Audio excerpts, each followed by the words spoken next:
Hiyo nukta ya kwanza. Nukta ya pili, kwa walimu wa madrasa, kama alivyosema Sheikh Walidi hapa, wanatakiwa wajitambue, kujitambua. Na hii kujitambua sio walimu tu, kila Muislamu anatakiwa ajitambue. Lakini nimeeleza mfano kama walimu wa madrasa. Kuna baadhi ya walimu wa madrasa wengi hawajitambui kama wao ni walimu. Wewe ni mwalimu. Mtume anasema khairukum man taallama alqur'ana wa 'allama. Huyu ndio mwalimu bora duniani. Mbora wenu ni yule aliyejifundisha Qur'ani na akaifundisha. Huyo ndio mbora kuliko walimu wote duniani. Sasa wewe unatakiwa ujitambue kwamba wewe ni mwalimu wa Qur'ani.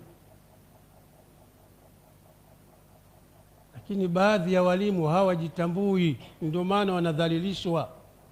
Usipojitambua, matokeo yake lazima utadhalilika.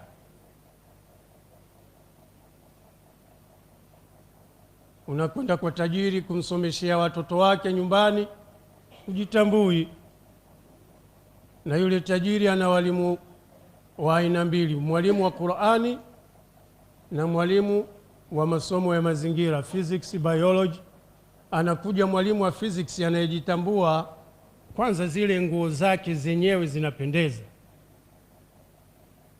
suruali yake imepiga upanga vizuri pasi, viatu vyake unaweza ukachana nywele namna vile vinavyomeremeta.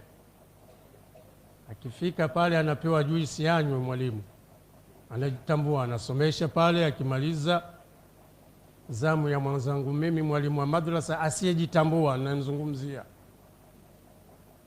anavaa mikubazi haieleweki, ndio anafika pale.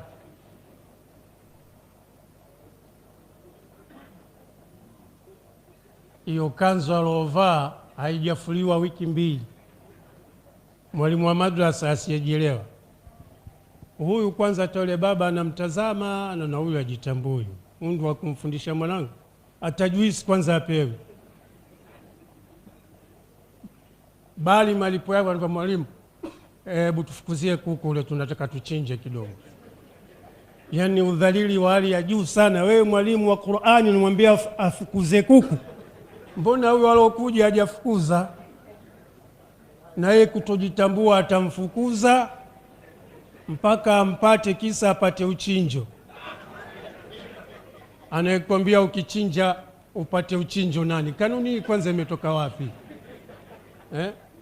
Sheikh, unajua